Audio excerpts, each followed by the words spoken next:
My eyes opened to the sound of waves, not the gentle kind, but the heavy, endless breathing of an unknown world. I did not know my name back then. I did not know borders. I did not know flags. But I knew something ancient was about to change forever. I am not a queen. I am not a warrior. I am not written in history books.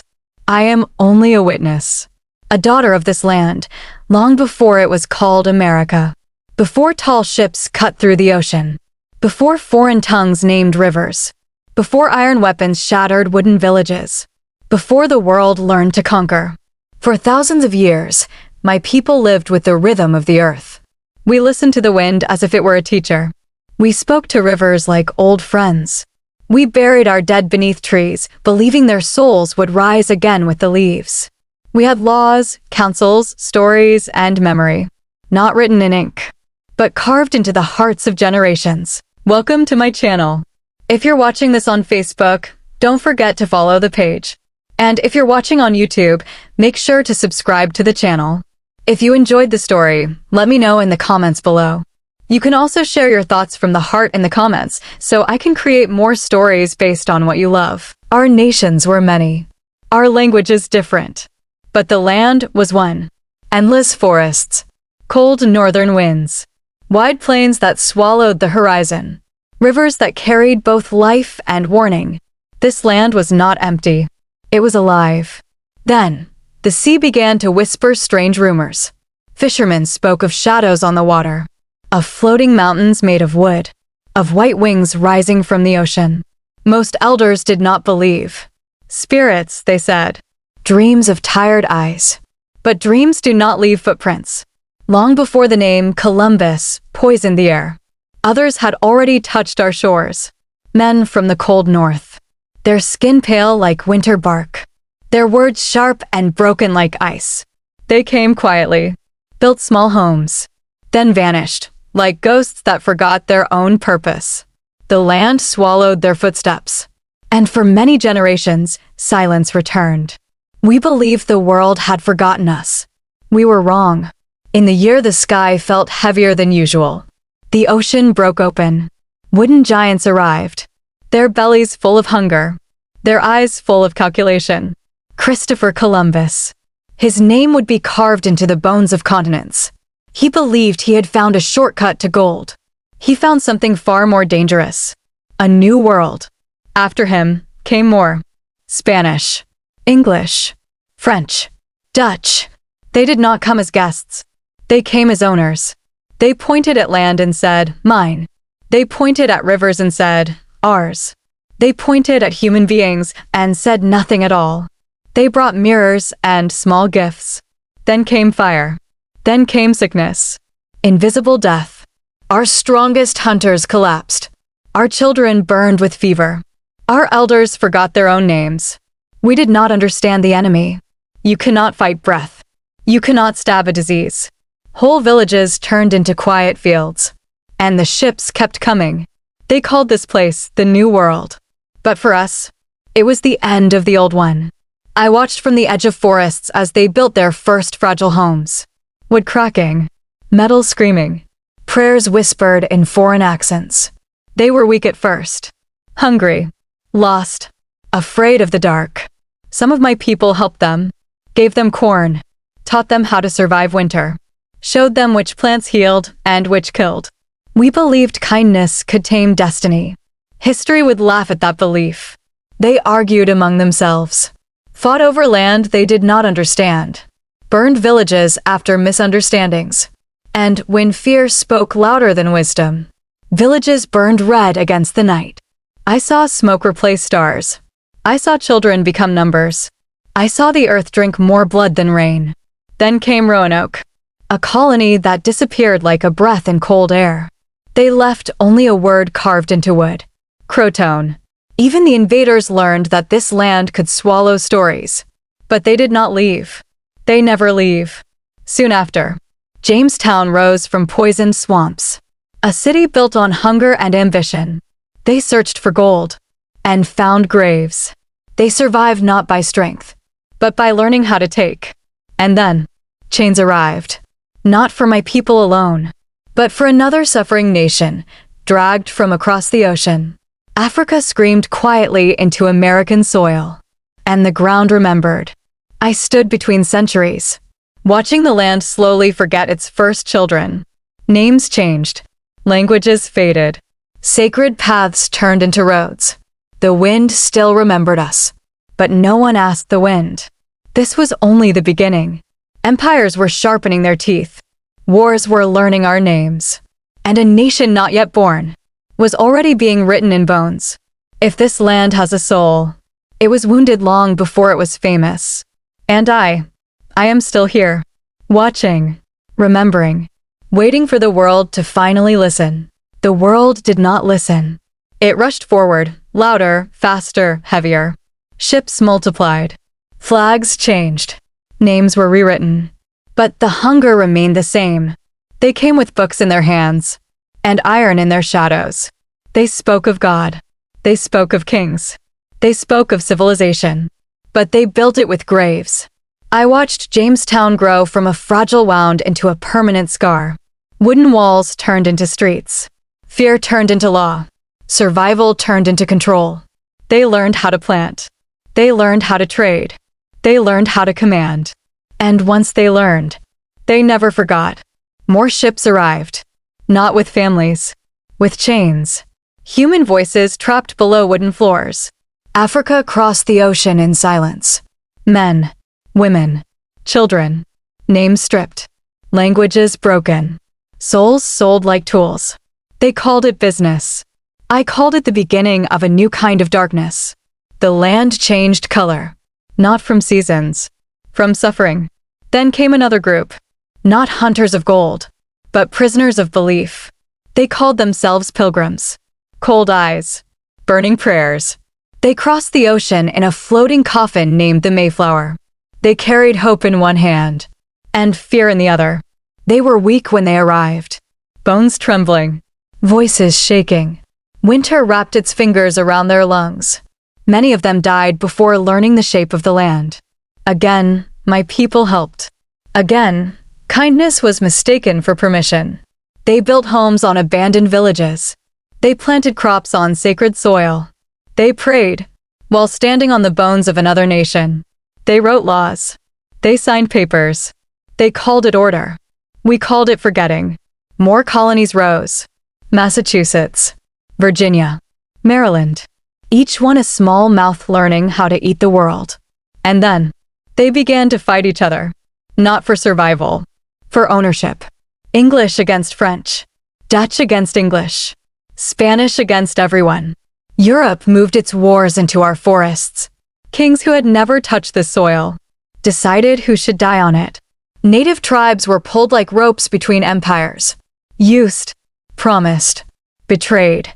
I saw brothers forced to kill brothers. I saw villages choosing sides they never wanted. I saw treaties written in ink and erased in blood. Then came the war that broke our spirit. King Philip's War.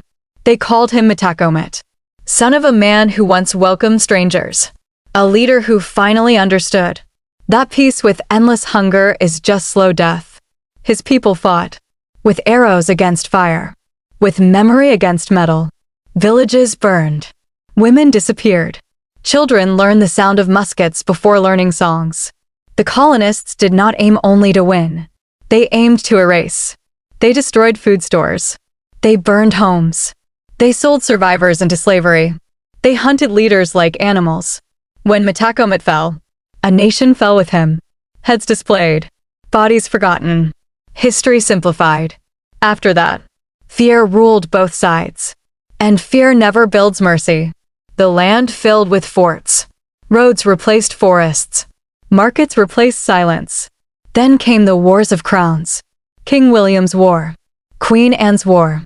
European names. For American graves. Years of fire. Years of raids. Years of villages waking up to screaming. The French and English fought for rivers. The Dutch fought for ports. Spain fought for the South. All of them fought for land that already had a heartbeat. By the early 1700s, the continent was no longer breathing freely.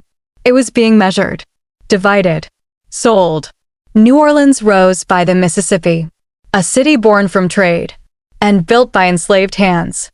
The river became a moving chain, carrying cotton, carrying sugar, carrying stolen lives. The colonies grew rich. Europe grew proud. And the ground grew tired. Children were born speaking foreign languages, praying to foreign gods, carrying foreign names. And slowly, they stopped asking who lived here before them. I walked through places where my ancestors once sang. Now there were churches, courthouses, markets. No songs, only prices.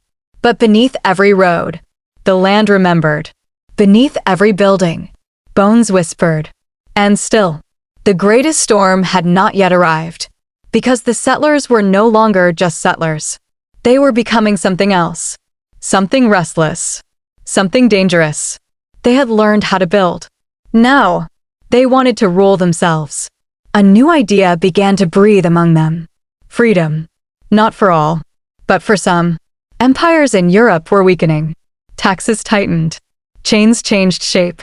And the people who once obeyed kings began to question crowns. I felt it in the wind.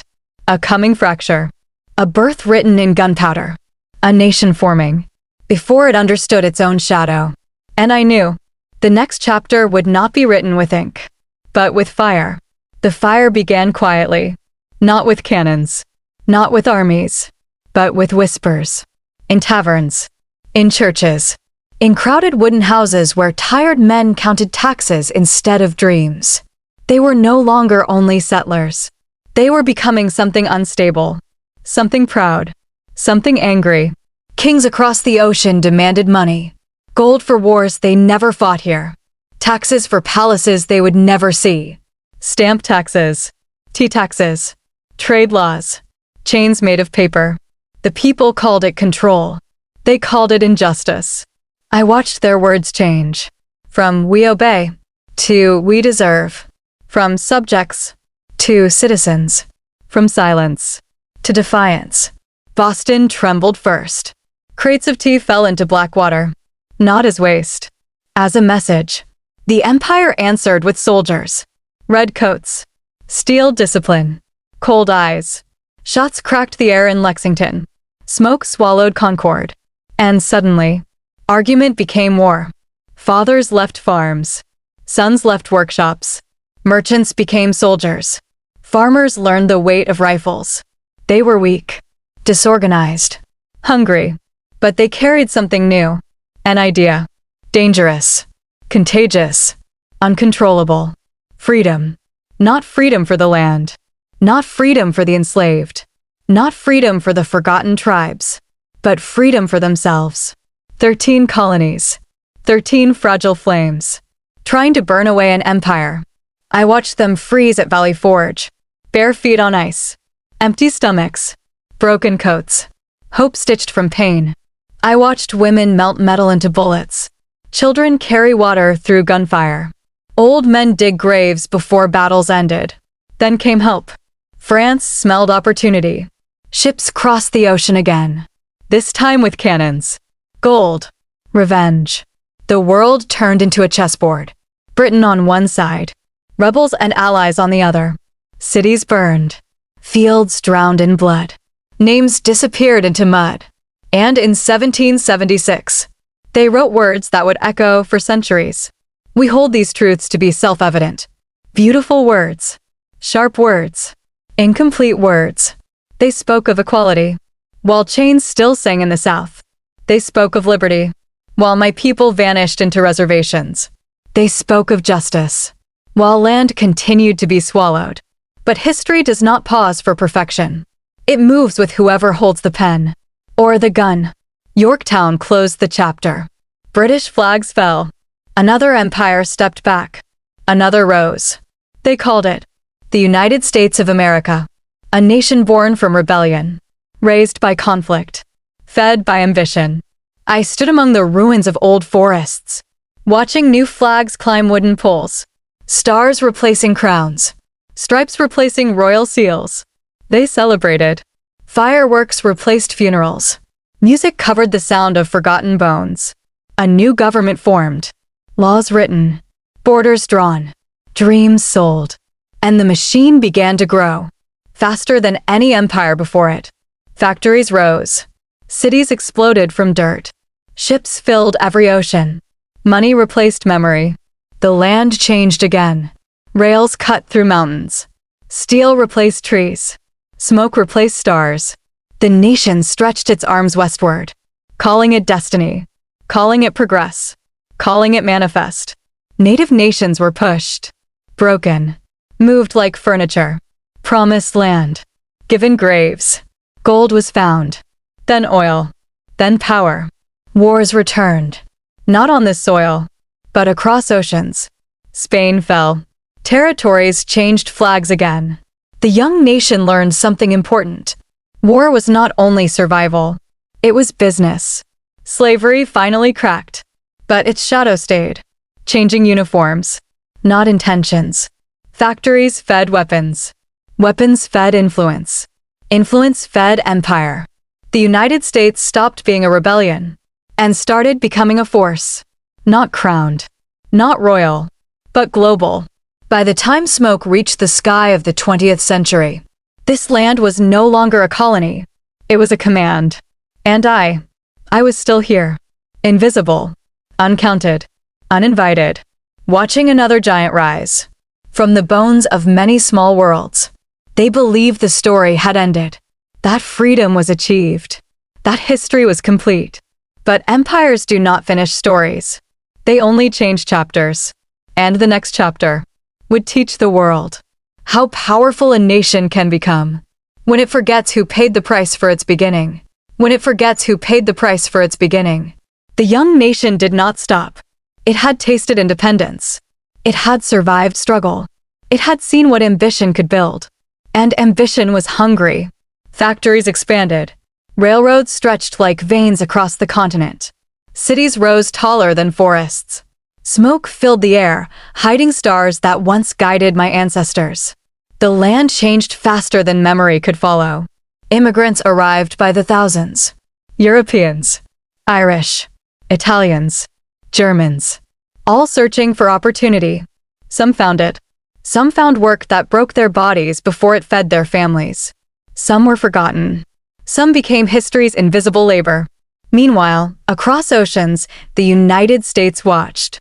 The world was no longer a map of kings. It was a map of commerce, power, influence. Wars returned, now with modern tools. Iron ships replaced wooden ones. Cannons replaced muskets. Telegraphs replaced whispers. The nation learned to project force beyond its borders, to expand influence without landing soldiers, to become a global player in trade, industry, and military might. By the 20th century, it was no longer a regional power. It was a colossus. 2 world wars cemented its strength. Its industry fueled allies. Its soldiers reshaped continents. Its currency dictated economies. Science and technology rose like never before. Planes broke the sky. Rockets left the earth. Information flowed across invisible networks. The land that once fed itself from rivers and forests now fed the world with ideas and power. And yet, the shadow of the past remained. Native nations still whispered in reservations. Chains had vanished, but inequality lingered. Wars fought abroad left scars on the home soil. Civil rights became a constant, burning struggle. The United States had become a modern Roman Empire. Not in name, not in monarchy, but in scale, in influence, in ambition, in the ability to reshape the world. But every empire carries questions. Every empire asks, can this giant endure? Can it remain just when it was built on so much that was unjust? Can it honor the stories of those who were erased while expanding its dominion? I watched skyscrapers pierce clouds. I watched rockets land on the moon. I watched cities hum with endless energy. I watched technology make the impossible ordinary. And yet, I remembered the rivers, the forests, the voices that no longer spoke. Power is seductive. Influence is intoxicating. Fame is blinding. Empires rise when people forget the soil from which they grew. The United States became a global leader, a military powerhouse, a technological marvel, a cultural force, and the world listened. Yet the same questions remained. Can it keep the balance? Will history repeat? Will ambition swallow conscience? The land is still alive. It remembers the bones beneath highways. The rivers still carry stories. The wind still whispers. And I am still here, watching, remembering, waiting, because every empire is a story. And every story has its reckoning. This is the story of a nation that rose from forests, villages, and chains to towers, rockets, and global influence. This is the story of America.